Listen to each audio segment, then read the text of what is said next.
الحمدللہ ذی المجد والعلا والصلاة والسلام علی رسولہ المصطفیٰ والمرتضی والمجتبی وعلی آلہ واصحابہ الذین ہم نجوم الہدی اما بعد فاعوذ باللہ من الشیطان الرجیم بسم اللہ الرحمن الرحیم وما ارسلنا من رسول الا بلسان قومہ صدق اللہ العظیم وصدق رسولہ النبی الکریم ان اللہ وملائکتہ یصلون علی النبی یا ایہا الذین آمنوا صلوا علیہ وسلموا تسلیما الصلاة والسلام علیکہ یا سیدی یا رسول اللہ الصلاة والسلام علیکہ یا سیدی یا حبیب اللہ الصلاة والسلام علیکہ یا رحمت للعالمین وعلی آلکہ واصحابکہ یا شفیع المذنبین۔ سب سے پہلے تو میں مبارکباد پیش کرتا ہوں حضرت علامہ مولانا غلام دستگیر فاروقی صاحب کو،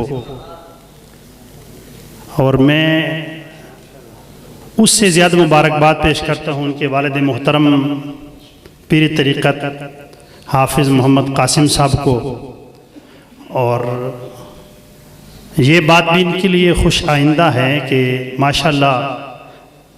میں کسی زمانے میں طالب علمی زمانے میں سنا تھا کہ پھٹے توڑنا، لیکن زندگی میں دیکھا نہیں تھا۔ پٹی صاحب دیکھا نہیں تھا خطیب کو پھٹے توڑتے ہوئے۔ میں جب پچھلی مرتبہ یہاں جامع مسجد رحمت میں آیا تو میں نے خود دیکھا کہ وہ خطیب ایسے بھی ہیں کہ جو پھٹے توڑ لیتے ہیں۔ بہرحال بھٹی صاحب نے بڑی پرمغز گفتگو کی ہیں، میرا دل خوش ہوا ہے، اللہ مزید ان کو برکت عطا فرمائے۔ اس میں ایک اضافہ اور کرنا چاہتا ہوں، جب علامہ دستگیر صاحب تشریف لائے تھے مدرسے میں نے ان سے ایک بات کہی تھی کہ اگر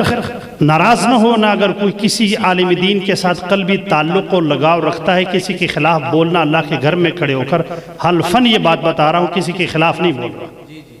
لیکن عقیدہ ختم نبوت قطعی الدلالت ہے۔ کیا ہے؟ اس کے علاوہ چونکہ اللہ بدیع الزمان صاحب نے ساری باتیں کہیں، لیکن چونکہ اس کو تھوڑا سا علمی رنگ میں بتاتا ہوں۔ جس طرح عقیدہ ختم نبوت قطعی الدلالت ہے، ایسا کوئی عقیدہ قطعی الدلالہ حضور کے اوصاف میں نہیں ہے۔ لہٰذا کوئی بندہ معصوم کا لفظ بھی ختم نبوت کے ساتھ جوڑے نہ، ناراض نہ ہونا، ناراض نہ ہونا، معصوم ہونا امت کے اندر مختلف نہیں ہے، معصوم ہونا امت کے اندر مختلف نہیں ہے،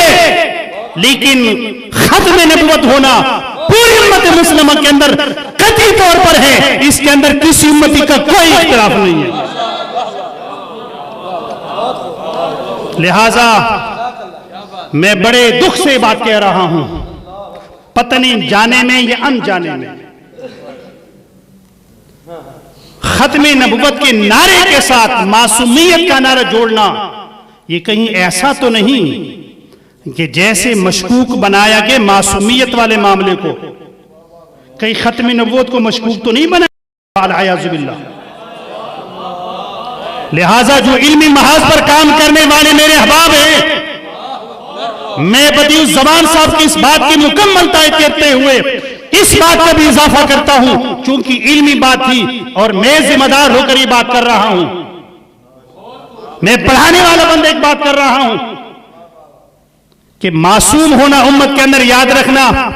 یہ قطعی معاملہ نہیں ہے، اہل تشیع کا اختلاف ہے، اختلاف ہے ان کا۔ لہٰذا آپ کیا کہنا چاہتے ہیں کہ عقیدہ ختم نبوت کے اندر کوئی اور رخزنی ہو جائے؟ لہٰذا حتمی طور پر یاد رکھنا، عقیدہ ختم نبوت کے ساتھ کوئی اور نعرہ نہ ملایا جائے جو ختم نبوت کو خراب کرنے کے لیے سبب بنے۔ ختم نبوت تاجدار ختم نبوت۔ اور ایک اور درد دل آپ سے کہنا چاہتا ہوں، چونکہ علمی گفتگو جیسے بدیع الزمان صاحب نے کہا، میں بھی قبلہ حضور شیخ الاسلام صاحب کا ختم نبوت تعالیٰ کی پوری کتاب گاڑی میں رکھ کے ساتھ لایا تھا، لیکن میں اس پر گفتگو کرنے میں کافی ٹائم ہو جائے گا۔ ایک بات، میں کسی جگہ ایک نکاح میں شامل تھا بھٹی صاحب، مجھے اپنے مولوی پر افسوس ہوا۔ پہلا کلمہ پڑھو، دوسرا کلمہ پڑھو، تیسرا کلمہ پڑھو، علماء سارے تشریف فرما ہے، یہ بتائیں نکاح میں کہاں لازم ہے؟ پتہ نہیں اس رنگ میں آپ کسی قادیانی کے تو نہیں پڑھا رہے؟ علماء سے 10 واسطہ عرض کرتا ہوں، مت پڑھو پہلا کلمہ، مت پڑھو دوسرا کلمہ، مت پڑھو تیسرا کلمہ، اس سے پہلے اقرار کرواؤ کہ ختم نبوت پہ اندر گڑبڑ تو نہیں کر رہا۔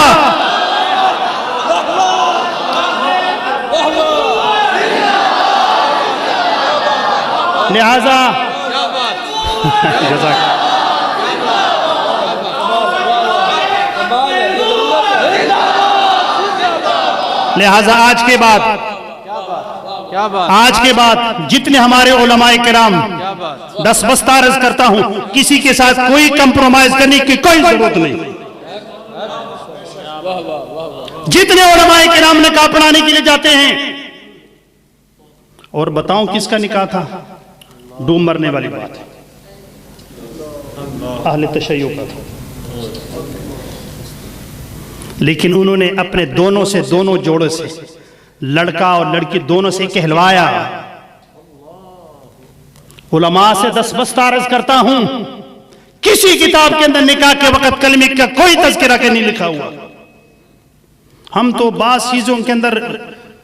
دین اور شریعت کا اس کا ایسا جزء لا ينفک بنا دیے کہ ہم بندہ سمجھتا ہے اس کے بغیر نکاح نہیں ہوتا، لیکن اگر اسی رنگ میں آپ نے کسی قادیانی کو پڑھایا پھر، لہٰذا آج کے بعد سارے علماء یہ تہیہ کرے اور یہ مشن لے کے جائے یہاں سے، چونکہ المجلہ المنتہا کا 4 سالہ پروگرام ہے، تو اس کے ساتھ یہ پیغام بھی ساتھ جامع مسجد رحمت سے لے جائیں کہ آپ جہاں نکاح پڑھائیں، نکاح پڑھاتے وقت دولہے سے بھی اور دلہن سے یہ اقرار کرواؤ کہ میں حضور علیہ الصلوۃ والتسلیم کے بعد کسی صورت میں کسی بندے کو نبی ماننے کے لیے قطعی طور پر تیار نہیں ہوں، اور جو حضور کے بعد کسی صورت میں کسی کو نبی مانتا ہے وہ اسلام سے خارج ہے، وہ مرتد ہے، وہ لعنتی ہے، وہ جہنمی ہے، اور ان کو واصل جہنم کرنا ضروری ہے۔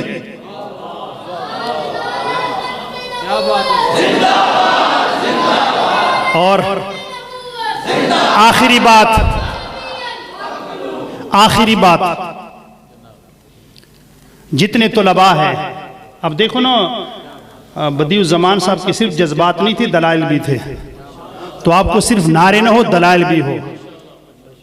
آپ کو کسی جگہ پہ کوئی کھڑا کرے، ایک بات آپ سے کو میں اکثر طالب علموں سے کہتا ہوں، ناراض نہیں ہونا، وہ ٹافیاں بیچتے ہیں نا بس کے اندر، ٹافیاں، وہ کس اعتماد سے بات کر رہا ہوتا ہے؟ تنہائی میں جا کے سوچو کہ میں ختم نبوت کے لیے کتنی دیر بول سکتا ہوں، بس